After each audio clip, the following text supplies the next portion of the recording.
안녕하세요. 미래를 설계하라 경제잡학사전 구혜림입니다. 경제잡학사전이 오늘 100회를 맞이했습니다.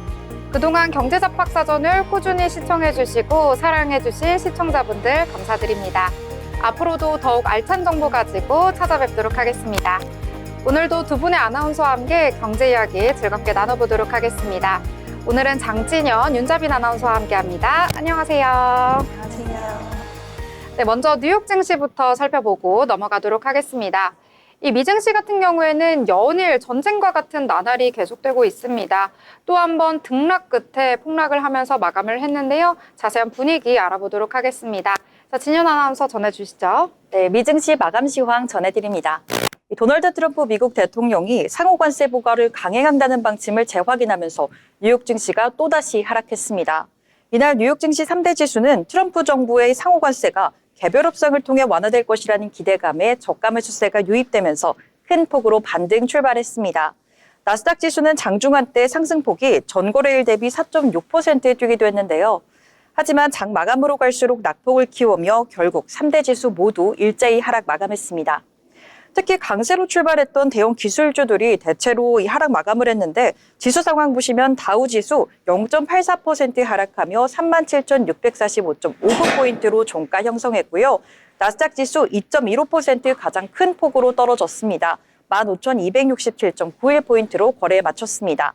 S&P 500 지수 역시 1.57% 빠져나가며 4,900선에서 거래 마무리되는 모습입니다. 다음으로 주요 글로벌 이슈도 한번 살펴보도록 하겠습니다.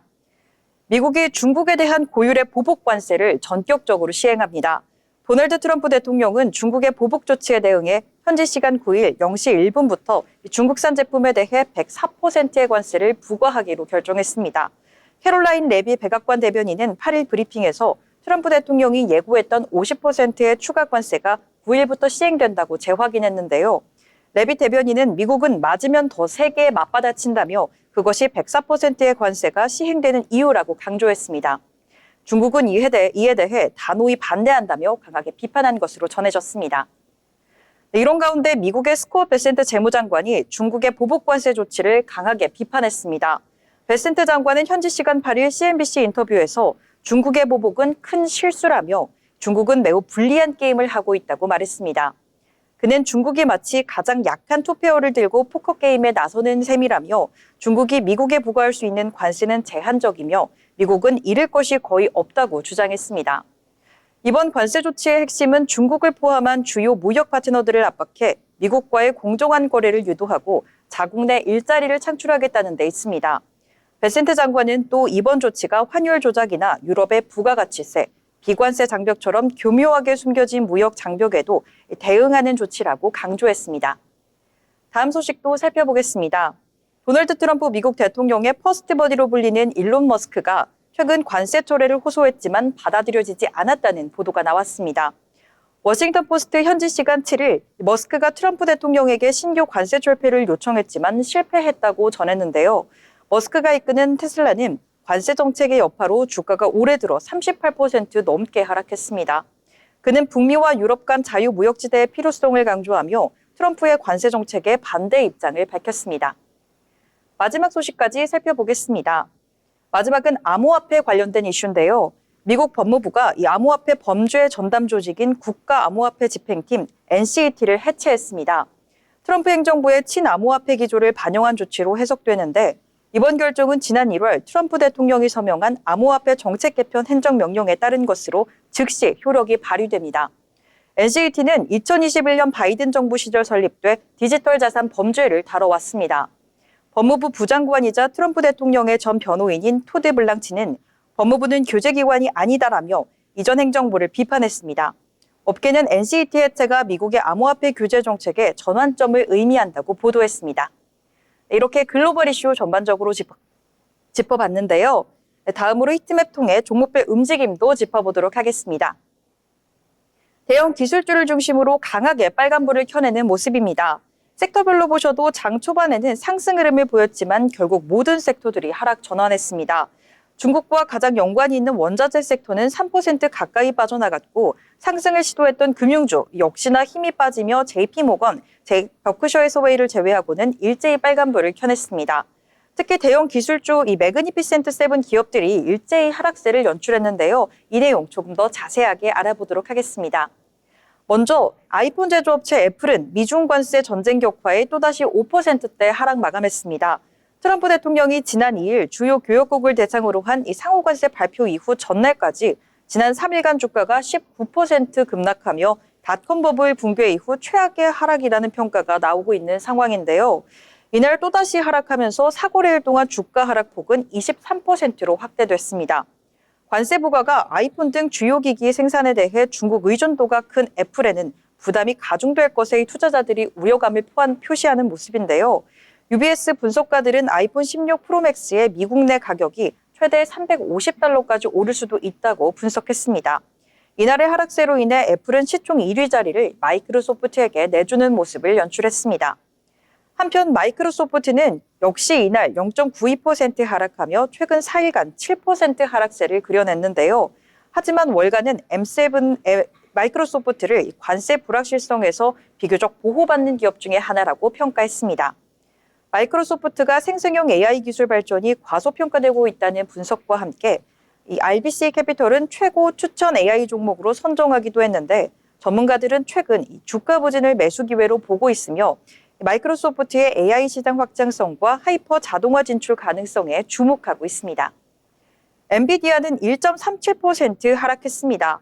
지난 한 달간 엔비디아의 주가는 8.73% 밀렸고 동기간 컴퓨터 기술 섹터로는 16.01% 하락했습니다. 이 가운데 투자자들은 5월 28일 예정된 엔비디아의 실적 발표에 주목하고 있습니다. 전문가들은 이번 분기 주당 순이익을 전년 대비 52.46% 상승한 0.93달러, 매출은 65.94% 증가한 432.2억 달러로 전망하고 있습니다. 애플과 함께 가장 큰 폭으로 하락한 테슬라 역시 5%대 가까이 밀려났습니다. 최근 트럼프 대통령의 관세 행보가 머스크와 테슬라의 재산에도 영향을 미쳤다고 하는데요. 관세 발표 직후 하루 10% 급락해 머스크의 재산이 하루 만에 110억 달러 증발하기도 했었죠. 이에 머스크는 트럼프 대통령에 대한 충성에도 불구하고 이러한 관세에 대해 반대 입장을 공식적으로 표명했습니다. 이러한 행보가 테슬라에 긍정적으로 작용할지는 조금 더 지켜봐야 할 것 같습니다. 그 밖에도 아마존 2.63%, 구글 1.78%, 메타가 1.12% 하락하며 빨간불 켜냈습니다. 월가에서는 미국의 극단적인 관세 정책과 불확실성으로 인해 경기 침체가 초래될 수도 있다는 우려와 함께 증시가 앞으로도 더 추가 조정을 받을 것이라는 관측이 확산되고 있습니다. 이 점 함께 꼼꼼하게 체크하시면서 투자에 참고하시면 좋을 것 같습니다. 이상 미증시 마감 시황 전해드렸습니다. 네, 미증시 전체적으로 잘 살펴주셨습니다. 특히 상호관세 같은 경우에는 한국 시간으로 오후 1시 1분이 지나면서 발효가 시작이 됐습니다. 이에 따라서 이 미국 쪽으로 수출되는 제품에 대해서 관세가 매겨지게 되면서 여러 가지 타격을 입을 것으로 예측이 되는 상품군들이 점점 더 커지고 있는데요. 게다가 미국과 중국의 전쟁이 격화가 되면서 관세에 대한 이야기 점점점 심해지고 있습니다. 특히 원화 동조성이 높은 위안화 가치 같은 경우에는 급락을 했기 때문에 이 원화에도 영향을 주고 있는데요. 원달러 환율 같은 경우에는 이 글로벌 금융위기 이후 16년 만에 가장 높은 수준으로 올라가면서 장 초반에는 1,487원까지 올라서기도 했습니다. 환율 같은 경우에도 굉장히 부담으로 작용되고 있고 외국인의 자금 이탈도 강한 상황인데요. 이 미증시에 대한 분위기 언제까지 국내 증시에 안 좋게 드리워져 있을지 계속해서 살펴보셔야 할 것 같습니다. 자, 그럼 이번에 저희 기업에 대해서 알아볼 시간인데요. 자, 자빈 아나운서 어떤 내용 준비하셨을까요? 네, 요즘 미국 젠지들에게 굉장히 핫한 카페가 있다고 합니다. 이제는 스타벅스 말고 더치브로스에 간다고 하는데요. 상장 이후 주가 역시 꾸준하게 오르고 있는 더치브로스에 대해 알아보겠습니다. 미국 서부는 프랜차이즈 커피의 격전지입니다. 우리에게 익숙한 스타벅스의 1호점은 시애틀에, 2009년 성수점을 시작으로 국내에 상륙한 블루보틀은 캘리포니아에 처음 문을 열었죠. 블루보틀과 함께 미국 3대 스페셜티 커피로 묶이는 스톰프타운과 피츠커피도 캘리포니아에서 탄생했다고 합니다. 이들의 공통점은 매장 인테리어에 공을 들이고 높은 품질의 프리미엄 커피를 팔아 여유로운 커피 미식 문화를 추구한다는 것입니다. 그런데 최근 정반대 전략을 취해 미국 젊은 세대를 중심으로 인기를 끌고 있는 프랜차이즈 커피 브랜드가 급성장하고 있습니다. 1992년 미 서부 오리건주에서 네덜란드계 미국인 형제가 창업해 2021년 9월 뉴욕 증권거래소에 상장한 더치브로스입니다. 더치브로스는 현재 매장 수 기준으로 미국 내 네 번째로 큰 커피 체인인데요. 1위는 스타벅스, 2위는 던킨도너츠, 3위는 파네라 브레드인데요. 무엇보다 앉아서 마시고 가는 공간 없이 드라이브스루 매장으로만 이 정도 성과를 낸 것 자체가 참 대단하죠. 드라이브스루 위주로만 매장을 여는 이유는 창업자인 데인 보스마와 트래비스 보스마 이야기를 잠시 언급할 필요가 있겠습니다. 네덜란드계 미국인인 이 형제는 가업으로 이어오던 낙농업 문을 닫고 새로운 일자리를 찾는 도중 동네 주차장에 임시 가판을 설치하고 에스프레소 머신으로 커피를 내려 운전자들 대상으로 커피를 팔았습니다. 하이텐션이었던 이 형제는 음악도 틀고 또 손님들이랑 수다도 떨면서 입지를 넓혀갔습니다. 주차장의 임시 가판에서 시작해 드라이브스루 매장 형태로 비즈니스를 확장합니다. 더치브로스는 미국에서도 텍사스, 애리조나, 오리건, 캘리포니아에서 강력한 입지를 구축했고 차량 이용이 필수인 교외 지역을 중심으로 상당한 인기를 끌고 있는데요. 특히 더치브로스의 주요 고객의 절반 이상이 16세에서 25세로 Z세대입니다. 이 Z세대들 중심으로 인기를 끄는 이유는 과연 무엇일까요? 우선 스타벅스보다 저렴한 가격을 들 수 있겠습니다. 현지에서는 가성비 좋은 커피로 유명했던 스타벅스마저 가격을 올리다 보니 대중들은 또 다른 가성비 커피를 찾을 수밖에 없었는데요. 더치브로스는 스타벅스 벤티 사이즈보다 더 큰 음료를 5에서 6달러 내외로 판매하고 있습니다. 두 번째로는 시크릿 메뉴와 SNS 감성의 결합입니다. 더치브로스엔 기본 음료 메뉴로 약 20개 정도가 있지만 시럽과 토핑 등 조합을 커스터마이징 할 수 있기 때문에 고객마다 개성 있는 음료를 만들 수 있는 것으로 유명한데요. 특히 개성을 중시하는 Z세대가 본인만의 레시피 등으로 더치브로스 음료를 주문해 시도해보고 또 SNS에 자발적으로 공유하는 문화로 인해 더치브로스는 더욱 인기를 끌고 있습니다. 세 번째는 고객 감동 서비스입니다. 더치브로스는 드라이브 스루이지만 고객과의 소통이 단절되지 않습니다. 오히려 주차장에 차를 세워두면 직원들이 직접 찾아와 스몰 토크와 함께 메뉴를 친절하게 설명해주기도 하고 주문을 받아갑니다. 이는 창업자가 초창기 주차장에서 간이 노점으로 커피를 판매했던 전략을 그대로 이어가며 고객과의 연결을 브랜드 아이덴티티로 두고 있습니다. 이와 관련해 굉장히 유명한 일화가 있는데요. 더치브로스의 직원들이 차에 탄 고객의 손을 잡고 기도하는 사진이 페이스북에 제보되어 화제가 된 적이 있습니다. 당시 더치브로스의 직원은 한 고객이 전날 남편과 사별한 것을 알게 되자 그녀를 위해 기도해 주겠다고 나섰고 다른 동료 직원들도 동참했습니다.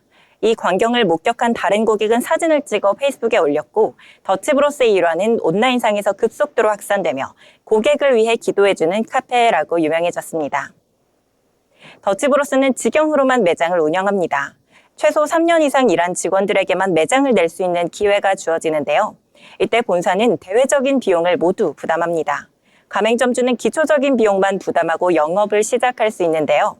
이로 인해 본사는 관리 리스크가 줄어들고 직원은 적은 비용으로 사업을 시작할 수 있는 윈윈 전략이죠. 더치브로스가 작년 기대 이상의 수익과 매출을 기록하고 2025년 2월 플로리다주 올랜드의 1000번째 매장까지 오픈했습니다. 하지만 이러한 폭발적인 매장 수 확대, 모바일 오더의 도입은 제2의 스타벅스가 되었다는 비판을 피할 수는 없습니다. 더치브로스가 앞으로 브랜드 특성을 잃지 않는 기업이 될지 아니면 정말로 그냥 흔한 프랜차이즈 기업이 될지 주목해보면 좋을 것 같습니다. 오늘의 기업 브리핑 여기까지입니다. 다음에도 더 유익한 소식으로 찾아뵙겠습니다. 네, 더치브로스에 대해서 알기 쉽게 정리를 해주셨습니다. 스타벅스, 그 다음엔 블루보틀, 이제는 더치브로스라고 하는데요. 또 새로운 기업에 대해서 오늘 알게 되었으니까요. 주가의 추이도 유심히 살펴보시면 좋을 것 같네요. 자, 그러면 저희 이번에 뉴스 살펴볼 시간인데요. 요즘 들어서는 뉴스가 해외 소식만 계속 나오는 건가 할 정도로 미국과 중국에 대한 이야기가 온통 도배가 되어 있는 것 같습니다. 이와 함께 경제 뉴스도 점점점 많아지고 있는 추세인데요. 이 부분에 대해서 또 알기 쉽게 요약을 해오셨다고 합니다. 자, 진현 아나운서, 정말 상황이 좋지 않은데 좀 안 좋은 뉴스로 도배되어 있을 것 같아요. 네, 오늘 역시 글로벌과 또 글로벌 이슈에서 연관되어서 또 한국의 여러 가지 이슈들 제가 한번 정리를 해왔는데요. 그럼 첫 번째 이슈부터 바로 살펴보시죠. 첫 번째 소식입니다. 한덕수 대통령 권한대행 국무총리가 8일 도널드 트럼프 미국 대통령과 통화했습니다. 이번 통화는 지난해 11월 이후 5개월 만에 이루어진 한미 정상관 통화로 총리실에 따르면 양측은 28분간 통화하며 한미 군사동맹에 대한 분명한 공약을 재확인하고 발전 방향에 대해 의견을 교환했다고 밝혔습니다. 한 권한대행은 조선, 액화천연가스, 무역균연 등 이 3대 분야에서 미측과 협력 의지를 강조했으며 양측은 장관급 채널을 통한 건설적인 협의와 대북 정책 공조를 약속했습니다. 이번 통화는 트럼프 대통령 취임 이후 첫 한미 정상 간 통화로 양국 간 소통의 물꼬를 텄다는 데 의미를 갖고 있습니다. 그러나 트럼프 대통령은 통화 직후 소셜미디어 트루스 소셜을 통해 알래스카 LNG 가스관 투자, 방위비 분담금 증액 등을 언급하며 한국을 강하게 압박했습니다. 한편 지난해 11월 윤석열 전 대통령과 트럼프 대통령 당선인 간의 통화 이후 계속된 정치적 불확실성 속에서 정상 간 직접 소통은 이번이 처음인 것으로 알려졌습니다. 다음으로 두 번째 소식도 알아보겠습니다. 미국 트럼프 행정부가 무역 협상에 있어 동맹국을 우선시하겠다는 방침을 공식화했습니다. 케빈 애시 백악관 국가경제위원회 위원장은 8일 폭스뉴스 인터뷰에서 트럼프 대통령이 무역 합의 추진 과정에서 중국보다 한국, 일본 등 이 동맹국을 우선하라고 지시했다고 밝혔습니다. 이에 따라 미국과의 무역 협상을 도청한 약 70개국 중 일본과 한국이 우선순위에 포함될 전망입니다. 실제로 이날 앞서 전해드린 대로 한덕수 국무총리와 트럼프 대통령 간의 통화가 이루어지며 한국의 협상 순위가 높아졌다는 해석도 나오고 있습니다.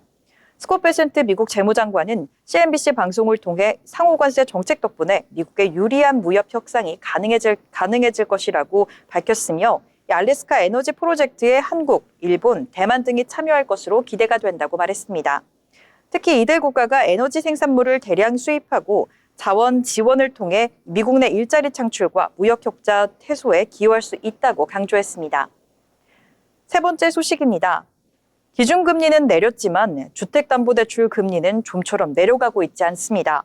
한국은행이 지난 2월 25일 기준금리를 3%에서 2.75%로 인하했지만 시중은행의 주담대 변동금리는 평균 0.1%포인트 하락하는 데 그친 것으로 나타났습니다.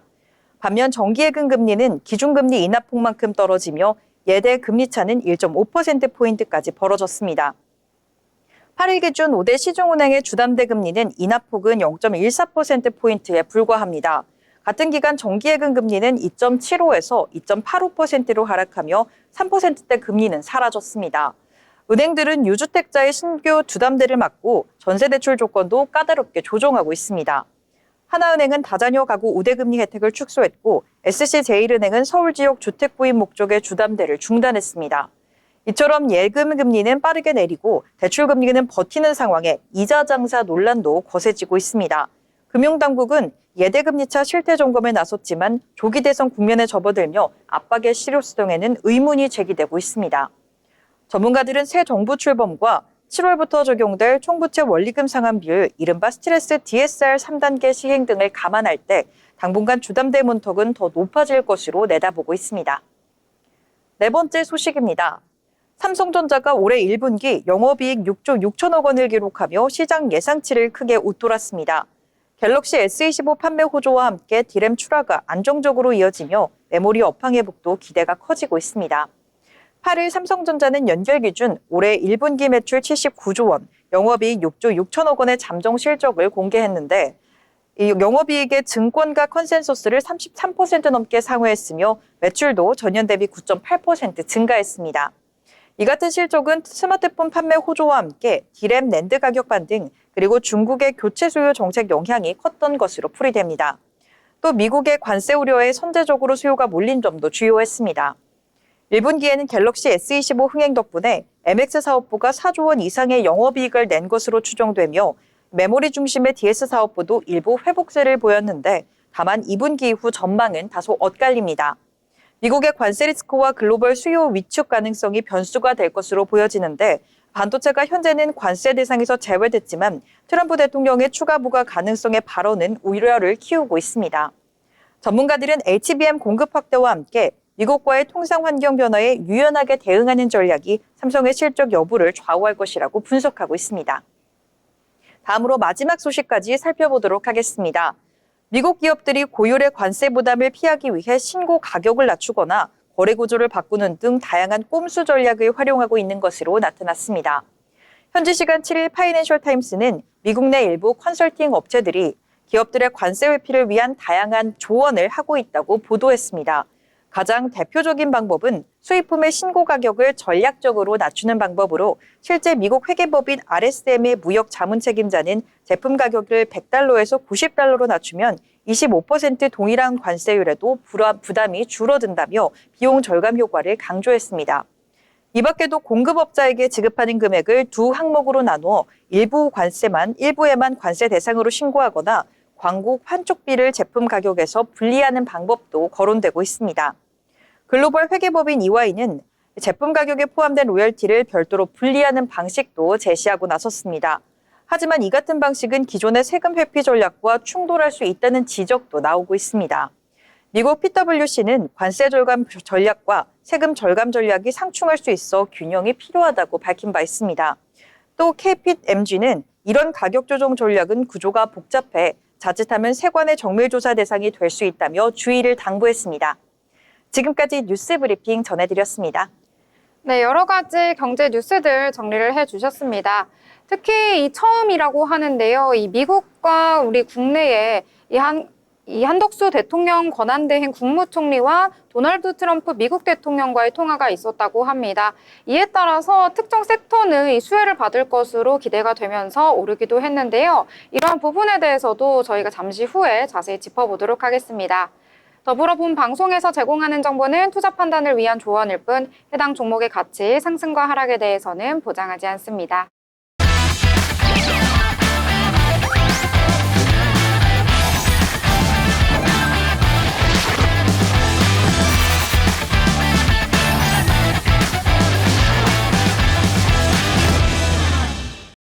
네, 이번 시간은 돈을 잘 벌고 싶은 고수가 되고 싶은 아나운서들이 모여서 주식 이야기, 경제 이야기 함께 나눠보도록 하겠습니다. 자, 일단 오늘 장 정리를 해보고 넘어가려고 하는데요. 오늘 장 같은 경우에는 관세에 대한 영향 너무 리스크가 컸던 것 같습니다. 오늘 정말 맥없이 주저하는 모습이 나타났는데요. 코스피 같은 경우는 2300선 아래에서 마감을 했고요. 코스닥 같은 경우에는 650선 아래에서 내리면서 마감하는 모습 나타났습니다. 자세한 지수 상황도 살펴보도록 하겠습니다. 먼저 코스피 지수 같은 경우에는 전거래일 대비 1.74% 내리면서 마감을 했는데요. 특히 오후 들어서 낙폭을 더욱더 확대해가는 모습이 나타났습니다. 특히 코스피 시장에서는 외국인의 자금 이탈 정말 연일 나타나고 있는데요. 오늘까지 해서 10거래일 연속해서 외국인들 매도 우위를 보이고 있습니다. 오늘 같은 경우에는 1조 원 넘게 매도하는 모습 나타났고요. 기관 같은 경우에도 오늘 매수를 좀 하나 싶었는데 결국에는 700억 원대 매도 우위를 보였다라고 보실 수가 있겠습니다. 이 코스닥 같은 경우에도 역시 분위기는 좋지 않았습니다. 오후 들어서 낙폭이 크게 커지는 모습 나타났는데요. 전거래일 대비 2.29% 내리면서 644선에서 거래를 마쳤습니다. 이 수급 같은 경우에는 외국인이 역시 900억 원 넘게 매도하는 흐름 나타났는데요. 이 기관 같은 경우에는 오늘 연기금을 중심으로 조금은 매수하려는 흐름 나타났는데 그렇게 물량이 크진 않았습니다. 장 후반 들어서 매수 물량 더욱더 담긴 했는데요. 194억 원 매수 우위를 보였다라고 보실 수가 있겠습니다. 이 시가총액 상단에 위치한 종목들도 확인을 해보시면은요, 이 코스피 시장에서는 전체적으로 파란불이 켠 모습이 나타났는데요. 특히 반도체, 투토 오늘은 힘을 쓰지 못했습니다. 삼성전자 같은 경우에는 오전장에서는 빨간불 보였었는데요. 오후 1시 이후에 하락 전환한 이후에 그대로 미끄러지면서 마감을 했다라고 보실 수가 있겠고요. 1% 가까이 떨어지면서 53,000원에 종가 형성했습니다. 아무래도 간밤에 필라델피아 반도체 지수 3% 넘게 빠지면서 마감을 했고요. 여전히 이 반도체 공급망에 대해서 대란이 있을 것이다라는 우려가 지속되고 있기 때문에 부정적 영향을 미친 것으로 풀이가 되고 있습니다. 자, 그리고 어제는 급등을 하면서 마쳤던 한화 에어로스페이스 오늘 같은 경우에는 약세로 마감하는 모습 나타나줬고요. 이 코스닥 같은 경우에도 전체적으로 파란불 켠 모습이 많이 보였습니다. 특히 지수가 많이 떨어졌던 건 3,000당 제약인데요. 오늘 같은 경우에는 오후 1시 20분쯤에 이 낙폭이 더욱더 커지면서 VI가 발동될 만큼 오늘 쭉 지수가 미끄러졌다라고 보실 수가 있겠습니다. 자, 언제까지 이러한 분위기 계속될지 좀 끊어가야 하지 않나 싶긴 한데요. 연일 암울한 분위기이긴 하지만 오늘 장에서 그래도 우리가 주목해봐야 할 섹터나 종목들 어떤 것들이 있는지 살펴보고요. 또 어떤 섹터가 하락을 했는지 그 이유도 함께 살펴보도록 하겠습니다. 자, 그러면 진현 아나운서 오늘 엔터 쪽 먼저 이야기해 보신다고요? 네, 오늘 제가 먼저 엔터 이야기로 시작을 해보려고 하는데요. 혹시 이 두 아나운서님들 하이브 소속 이 아티스트들 중에 좀 관심 가게 지켜보고 있는 아티스트가 있나요? 저는 뉴진스 노래를 좋아해가지고요. 뉴진스를 엄청 애정하면서 지켜보고 있습니다. 뉴진스 좋아하시고 그리고 또 저는 그 뉴진스 후배 그룹인가요? 아일릿. 오. 굉장히 귀엽더라고요. 네네. 우리 뉴진스 같은 경우 요즘 좀 활동을 안 하고 있어서 그럼 많이 네. 아쉬우시겠어요. 그래서 노래를 무한으로 계속 듣고 있습니다. 네, 말씀드렸다시피 지금 말씀 주신 이 아티스트들은 조금 요즘 들어서는 활동을 좀 눈에 띄게 하고 있지 않은 듯한 모습을 보이고 있습니다. 또 이와 관련해서 하이브가 오늘 장에서 약세를 보여서 제가 한번 가져와 봤는데요. 이 하이브가 올해 1분기에 부진한 실적을 기록할 것이라는 전망에 주가가 약세를 보였습니다. 1분기 실적이 기대에 못 미칠 것으로 전망되면서 투자자들이 하이브에 대한 기대감이 낮아지면서 주가 하락에 영향을 준 것으로 풀이됩니다. 김유혁 IBK 투자증권 애널리스트는 보고서에서 하이브의 1분기 실적이 매출액 4,329억 원, 영업이익 215억 원으로 영업이익의 컨센서스인 531억 원을 큰 폭으로 하회할 것으로 전망하고 있습니다. 다만 하이브의 고성장세는 지속할 것으로 파악된다며 특히 올해 2분기부터 하이브의 실적 개선이 기대된다고 분석했습니다. 이 같은 분석은 1분기 공백기를 보낸 아티스트 대부분이 2분기에 복귀를 할 것으로 예상하고 있기 때문인데요. 김 연구원은 소속 아티스트 글로벌 투어 규모의 지속적인 확대가 기대되고 있고 또 올해 하반기부터는 BTS 완전체 활동이 재개된다며 앨범 및 공연 매출의 대폭 성장이 예상된다고 전했습니다. 이에 IBK 투자증권은 하이브에 대한 투자 의견을 매수로 설정하고 목표 주가를 32만 원 유지했습니다. 유한타증권 역시 하이브의 1분기 이익 개선세는 다소 아쉽지만 중장기적으로 봤을 때 큰 폭의 실적 개선의 가시성은 매우 높은 상황이라며 목표 주가 30만 원을 설정했습니다. 이 같은 모습을 보인 하이브는 오늘 장에서는 좀 약한 모습을 연출했습니다. 시가로는 1.72% 떨어지며 출발을 했고요. 최저가로는 9.70%까지 바닥을 찍었지만 종가로는 그래도 어느 정도 막폭을 만회하며 7.54% 하락한 21만 4,500원에서 거래 마무리되는 모습입니다. 네, 하이브에 대해서 설명을 해주셨습니다. 1분기의 실적이 좀 부진할 것이다 라는 전망을 담은 이 보고서가 증권사에서 나오면서 좀 악재로 다가가지 않았나 싶고요. 오늘은 하이브뿐만 아니라 이 엔터주 전반이 파란불을 켰다라고 보실 수가 있겠습니다. 엔터주뿐만 아니라 영상 콘텐츠주도 오늘 힘을 쓰지 못해서요. 이 관세의 무풍지대라고 불렸던 곳까지 오늘은 모두 다 부정적 영향을 미친 것 같다라고 보실 수가 있겠습니다. 자, 그러면 이번에는요, 조금은 오늘 장에서 살아남았다라고 할 수 있는 내용들 한번 이야기를 해보려고 합니다. 바로 이재명 대표의 이 출마가 곧 다가왔다라는 소식 속에서 이 정치 인맥주 그 안에서도 이재명 대표와 관련된 그런 종목들이 오늘 장에서 강세를 보였는데요. 이 더불어민주당의 이재명 대표가 오늘 최고위원회에서 사퇴 의사를 밝혔다라고 전해졌습니다. 이 3년 동안 당 대표로서 나름 성과를 내면서 재임할 수 있었던 것에 대해서 감사를 드린다라고 하면서요. 이 결국 우리 당직자와 당원, 의원들, 지역위원장들이 고생해준 덕분이다라고 감사의 인사를 함께 전하기도 했는데요. 일단 이재명 대표의 사표로 인해서 이 당분간 이 박찬대 원내대표가 권한 대행으로서 이 경선을 비롯한 이 전반적인 대선과 관련된 업무를 진행할 것이다라고 전해졌습니다. 이 대표는 사퇴한 직후에 경선 캠프의 인선을 마무리할 것으로 전해졌는데요. 윤호중, 강훈식 의원이 각각 선대위원장과 총괄본부장으로 사실상 내정이 되었다라고 전해졌고요. 이 문재인 정부의 청와대 출신인 한병도, 박수원 의원도 합류가 기정사실화되었다라고 알려지면서 어느 정도 대선을 준비할 수 있는 인선들의 작업도 거의 다 마무리가 되고 있는 것이 아니냐라는 소식이 전해지고 있습니다. 이 공식적인 출마 선언 같은 경우에는 이르면 10일, 늦어도 다음 주에는 이루어질 전망인데요. 이 본격적으로 대선 가도에 올라탈 수도 있다라는 소식 속에서 관련된 이런 종목들이 오늘 장에서 강세를 보였습니다.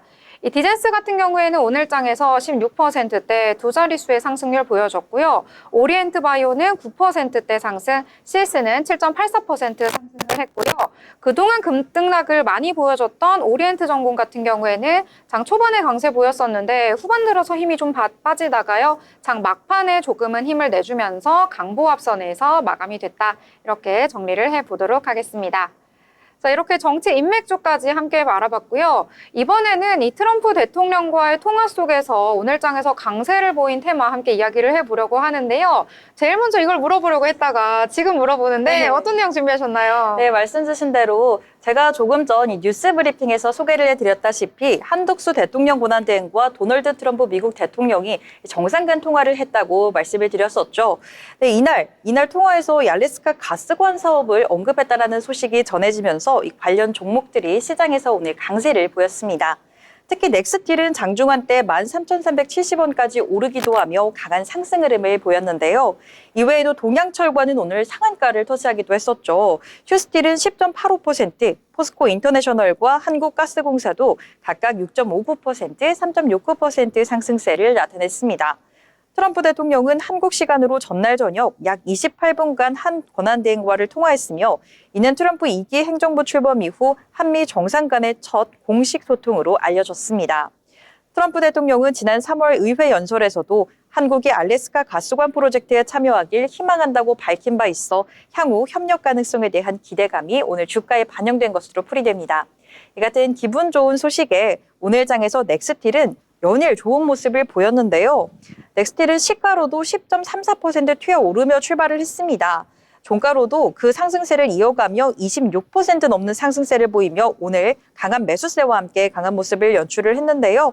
14,040원 선에서 거래 마무리되는 모습입니다. 네, 넥스틸까지 이야기해 주셨습니다. 오늘 장에서 그나마 좀 수급이 쏠리고 강세를 보였다라고 할 수 있는 부분이요. 이 바로 넥스틸과 비롯한 이 강관, 그다음에 철강, 그다음에 LNG 이런 부분이 될 수 있겠다라고 보실 수가 있겠는데요. 관련된 이야기 추가해서 조금 더 나눠보도록 하겠습니다. 이 방금 진현 아나운서가 소개를 해주신 것처럼 트럼프 대통령과 한덕수 대통령 권한대행 통화를 했다라고 이야기를 했는데요. 관련해서 오늘 강세를 보였던 부분이 관광과 더불어서 조선이나 방위비 쪽으로도 오늘 수급이 쏠린 것으로 풀이가 되고 있습니다. 특히 통화의 내용이 가장 큰 주목을 받았는데요. 이 조선과 LNG 및 무역 균형 등 이 3대 분야에서 높은 차원의 협력을 하자라는 내용이 담겼다고 하는데요. 특히 최근 들어서 조선업에 대해서 기대감이 한껏 올라와 있는 상황에서 이번 통화로 인해서 LNG 쪽으로의 수급이 더욱더 쏠리고 있는 상황입니다. 이 미국산 LNG 수입 확대 등을 통해서 이 무역 수지를 개선해 나가겠다라는 의미로 풀이가 되고 있는데요. 이 통화 직후에 SNS 트루스 소셜에 트럼프 대통령이 또 하나의 멘트를 남겼습니다. 이 한국의 알래스카 LNG 파이프라인 공동 프로젝트 참여를 했다. 이것과 관련해서 대화를 나눴다라고 공식적으로 언급을 하면서 이 관련된 주에도 이 수혜를 입을 것이다라는 기대감이 모인 것으로 풀이가 되고 있는데요. 일단 조선업 같은 경우에 가장 크게 수혜를 입을 것으로 보이면서 그 하단에 있는 그런 테마들도 같이 강세를 보였다라고 보실 수가 있겠습니다. LNG 같은 경우에 대표적으로 수혜를 입을 것으로 예상이 되고 있고요. 이 안에서도 관광 같은 경우에는 철강 파이프를 제조하는 쪽으로 이 LNG 시추가 늘어나게 되면 천연가스 파이프라인의 제조도 함께 늘어나기 때문에 수혜를 받을 것으로 기대가 되고 있습니다.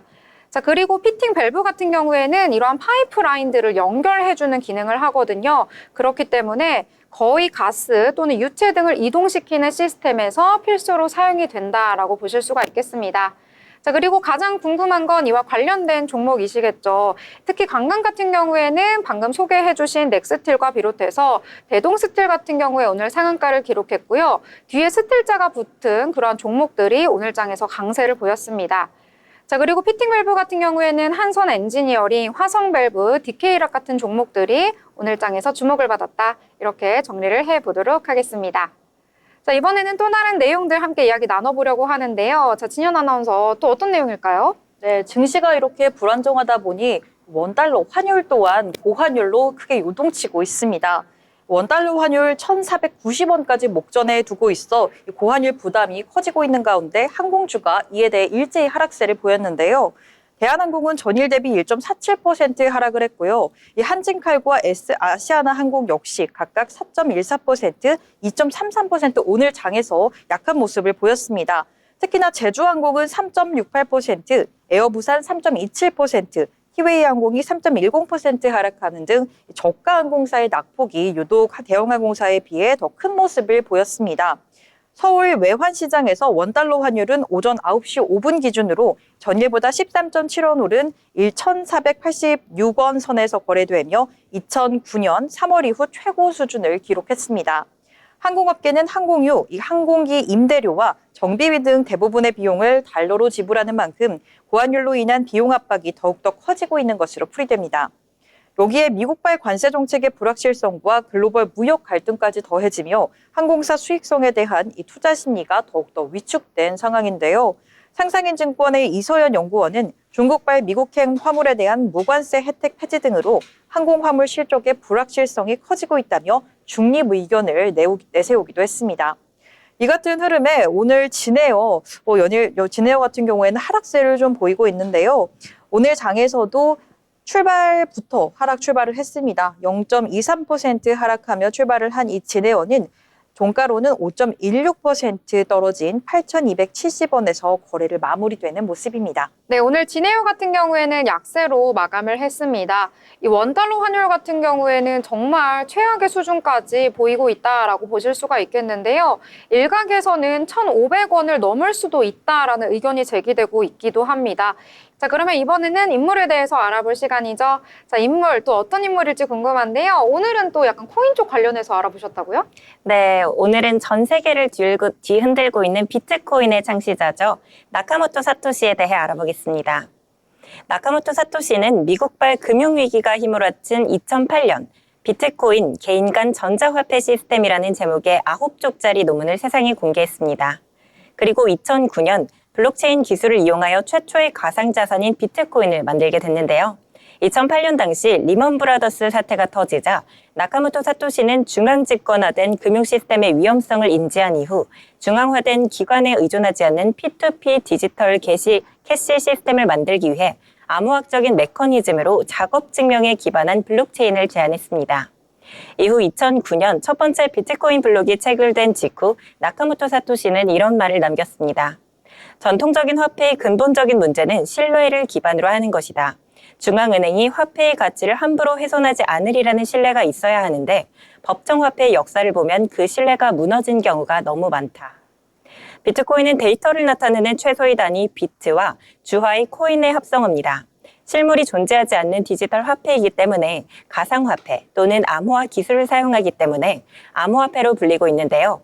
최근 국제기구 또는 각국 정부에서는 가상자산 또는 암호자산이라고 표현되고 있습니다. 비트코인은 기존 화폐와 달리 비트코인의 수량을 2,100만 개로 맞춰 코딩해놨기 때문에 채굴 가능한 비트코인의 수는 한정되어 있습니다. 현재 90% 이상이 채굴되었다고 하는데 만약에 100%가 채굴이 완료된다면 가격이 더욱 상승할 여지가 있을 것 같습니다. 나카모토 사토시는 비트코인을 설립한 이후 3년 뒤 2011년 돌연 사라졌습니다. 그는 자취를 감추기 직전 동료 비트코인 개발자들에게 이러한 작별 이메일을 남겼습니다. 비트코인의 미래가 좋은 손에 달렸다. 나는 이제 비트코인을 떠난다. 나카모토 사토시가 P2P 웹사이트에 등록해놓은 정보에 따르면 1975년생 일본인 사토시 나카모토입니다. 그러나 일본인 내에서는 사토시를 성으로 쓰는 사람은 거의 없기 때문에 일본인 이름으로 볼 때 나카모토 사토시가 맞다고 봅니다. 그는 평소 위치 추적이 어려운 브라우저를 통해 비트코인 활동을 하였으며 일본어를 사용한 적은 단 한 번도 없다고 합니다. 사토시는 매끄러운 영국식 영어를 구사했고 가끔씩 미국식 표현도 함께 썼다고 하는데요.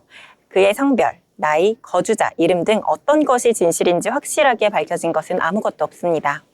그가 보유하고 있는 것으로 추정되는 비트코인은 약 110만 비트코인이며 그가 보유 중인 비트코인으로만 계산했을 때 세계 30위 안에 드는 부자입니다. 혼자서는 힘든 비트코인 프로그래밍 작업, 미국식 영어와 영국식 영어를 함께하는 사용하는 등 나카모토 사토시는 특정 그룹이라는 가능성이 제기되었습니다. 삼성, 도시바, 나카미치, 모토로라 4개의 기업이 함께 비트코인을 개발했다는 재미난 루머도 있습니다.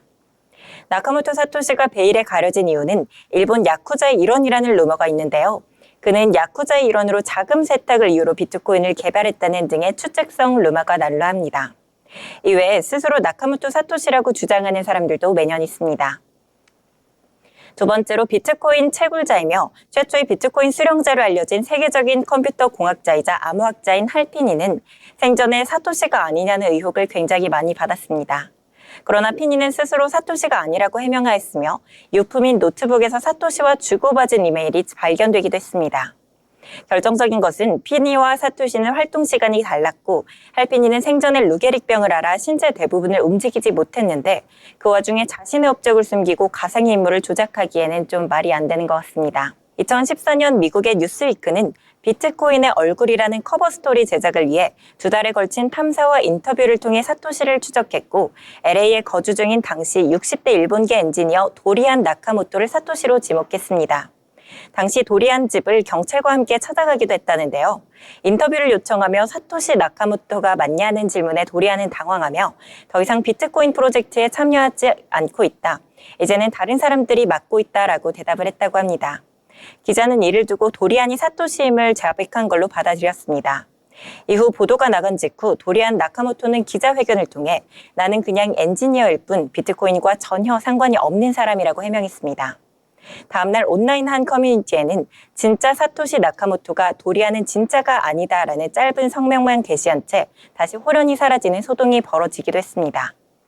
그 이외에 많은 사람들이 스스로 나카모토 사토시라고 주장하고 있습니다. 나카모토 사토시가 보유한 비트코인은 약 100만 이상의 비트코인으로 추정됩니다. 2009년 비트코인 첫 채굴을 시작한 이후 현재까지 사토시의 소유로 추정되는 비트코인이 나간 적은 단 한 번도 없다고 합니다. 자기가 만든 비트코인의 값어치가 수천만 배로 늘어나고 90% 이상의 하락폭을 수차례 겪는 상황에도 불구하고 단 한 번도 출금하지 않았다는 것은 나카모토 사토시는 소문처럼 죽은 걸까요? 나카모토 사토시라는 사람 뒤에 그룹이 비트코인을 매각한다면 비트코인의 가치가 대폭락할 가능성이 있습니다. 암호화폐 시장이 발칵 뒤집어지겠죠. 그날은 전 세계 역사의 한 획을 긋는 사건이 되지 않을까 생각합니다. 정말 나카모토 사토시는 누구일까요? 50년 뒤에는 그 비밀이 밝혀질까요? 오늘의 인물 브리핑 여기까지입니다. 다음에도 더 흥미로운 인물 이야기로 찾아뵙겠습니다. 네, 나카모토 사토시 오늘 정말 흥미로운 인물에 대한 이야기 가져오셨는데요. 다음에도 어떤 인물을 가져오실지 더욱더 기대를 해보도록 하겠습니다. 자, 그러면 이번에는 리포트에 대해서 알아볼 시간인데요. 자, 진현 아나운서 어떤 리포트 내용 준비하셨을까요? 네, 증권사의 리포트를 알기 쉽게 풀어드리는 리포트 브리핑 시간입니다. 요즘 트럼프 대통령의 관세 발표로 인해 증시는 대혼란의 시기를 겪고 있습니다. 다양한 업종이 급락하는 모습을 보인 가운데 유가도 그 하락세를 피해갈 수는 없었는데요. 그렇지만 유가는 관세 이슈의 하락세에서 반대 흐름을 보일 수도 있다라는 의견도 나오고 있어서 제가 관련된 리포트를 한번 가져와 봤습니다. 미국 관세 보고에 대한 역발상이라는 제목의 유진투자증권의 리포트입니다. 먼저 이번 주 정유화학 업종의 주요 이슈부터 정리를 해보겠습니다. 미국 수입 품목 전반의 10% 보편 관세 외 국가별 차등 관세가 적용되면서 4월 3일 WTI 유가는 배럴당 66.95달러로 폭락했습니다. 또한 5월 이 원유 생산 쿼터가 전월 대비 하루에 41만 배럴 늘어나면서 시장 예상치인 하루 14만 배럴을 크게 상회해 국제 유가 하락에 영향을 줬는데요. 또한 트럼프 관세 조치에 대한 대응으로 34%의 추가 관세가 부과가 되면서 4월 4일 WTI 유가는 배럴당 61.99달러까지 떨어졌었죠. 아람코는 5월 주력 제품인 아람 라이트 원유의 OSP를 배럴당 2.3달러 인하하며 2022년 10월 이후 최대 인하폭을 기록해 유가의 하방 압력을 가했습니다. 마지막으로 이 티팟의 3월 평균 가동률이 46%로 3개월 만에 증가했으나 여전히 미국 제재와 관세 위협으로부터 단기 압박이 상존하고 있습니다. 이렇게 유가와 관련된 주요 이슈들부터 짤막하게 한번 살펴봤는데요. 이제 본격적으로 유가의 동향 한번 살펴보도록 하겠습니다. 먼저 유가의 흐름과 수급 요인부터 한번 알아보시죠. 이번 주 국제 유가는 배럴당 85달러 수준을 돌파하며 상승세를 이어갔습니다. 이는 공급 측면에서 오펙 플러스 감산 이행률 상승과 러시아의 감산 확대가 영향을 미친 것으로 분석되는데 특히 미국의 상업용 원유 재고는 최근 2주 연속 감소세를 기록했으며 이는 수요 회복에 대한 기대감을 반영한 결과로 해석됩니다. 또한 지정학적 리스크도 유가 상승에 힘을 보탰습니다. 이스라엘과 이란 등 갈등 고조, 그리고 예멘 후티 반군의 중동 해상 공격 지속 등이 공급 불안 요인으로 작용했습니다. 다음은 정제 마진입니다. 최근 싱가포르 복합 정제 마진은 배럴당 6.4달러로 전주 대비 하락했습니다. 이는 낮은 휘발유 마진과 디젤 마진의 둔화가 영향을 준 것으로 분석됩니다. 제품별로 보면 휘발유는 미국에서 계절적 수요가 아직 본격화되지 않았고 디젤은 중국과 인도 등의 수출 증가로 공급 부담이 확대되면서 마진이 낮아졌습니다. 다만 여전히 역내 정제 설비 가동률이 낮은 수준을 유지하고 있어 단기적으로는 마진이 급격히 악화되지 않을 것으로 보입니다. 석유화학의 업황과 수익성도 한번 살펴봐야겠죠. 이번 주 석유화학 제품 가격은 전반적으로는 혼조세를 보였습니다. 에틸렌은 톤당 885달러로 전주 대비 보합세를 보였으며 이 프로필렌은 소폭 상승했습니다. 수익성 측면에서는 납사 기반 범용 제품의 마진이 다소 둔화된 것으로 나타났는데 예를 들어 이 에틸렌 납사 스프레드는 약 톤당 279달러로 손익분기점 수준인 300달러를 하회하고 있습니다. 이는 중국의 수요 회복 지연과 역내 공급 증가가 동시에 작용한 결과로 해석됩니다. 또한 아로마틱 제품군에서는 이 파라자일린 가격이 하락했고 반젠도 약세를 보이며 전반적인 수익성은 다소 부담스러운 수준입니다. 다음으로 중국 경기 회복과 회복 지연과 화학 수요 측면에서도 한번 짚어보도록 하겠습니다. 중국 제조업 PMI는 3월 들어 50.8을 기록하며 다시 확장 국면에 진입했지만 이는 일시적인 반등이 크다는 평가가 나옵니다. 중국 부동산 시장 회복 지연 그리고 인프라 투자 둔화 등을 이유로 전문가들은 화학 수요의 본격적인 회복은 시간이 필요하다고 지적하고 있습니다. 다만 중국 정부가 올해 성장률 목표를 5%로 제시한 만큼 추가적인 경기 부양책이 발표될 경우 업황에 긍정적인 영향을 줄 수 있는 요인으로는 남아 있습니다. 마지막으로 국내 주요 정유화학사 주가 흐름 한번 살펴보겠습니다. 최근 정유사 주가는 유가 상승과 정제 마진 안정에 대한 기대감으로 우상향 흐름을 보이고 있습니다. 화학 업종은 제품 수익성 둔화와 수요 회복 지연의 부담 요인으로 작용되고 있으며 기업별로 실적 눈높이 조정이 이어지고 있는 상황입니다. 특히 1분기 실적 시즌을 앞두고 투자자들의 관심은 정유사들의 영업이익 개선폭과 화학사들의 수익성 방어 여부에 집중될 것으로 보여집니다. 쭉 정리를 한번 해보자면 이 리포트에서는 중국의 미국산 LPG 관세 인상으로 인해 수입이 거의 중단되면서 PDH 설비의 가동률이 낮아질 것으로 예상이 되고 미국산 에틴 사용 비중이 높은 설비에서 가동 차질이 발생할 경우 공급 과잉이 해소돼 업황 회복의 개선 효과가 기대된다고 말하고 있습니다.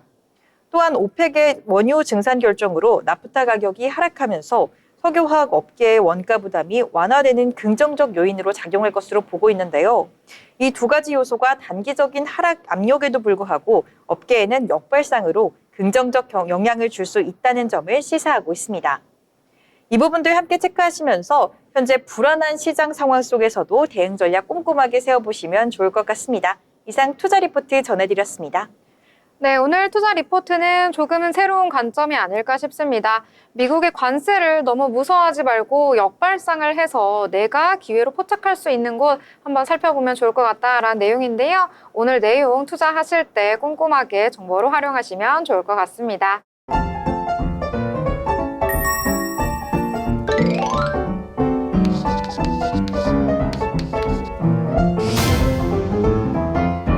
네, 오늘 장에 대해서 여러 가지 내용들 함께 다뤄봤습니다. 이번에는 짧게 요약을 해보려고 하는데요. 자빈 아나운서 어떻게 요약해보면 좋을까요? 네, 저는 정말 한마디로 요약해 보겠습니다. 오지 않는 님을 기다리며 라고 정리해 보면 좋을 것 같습니다.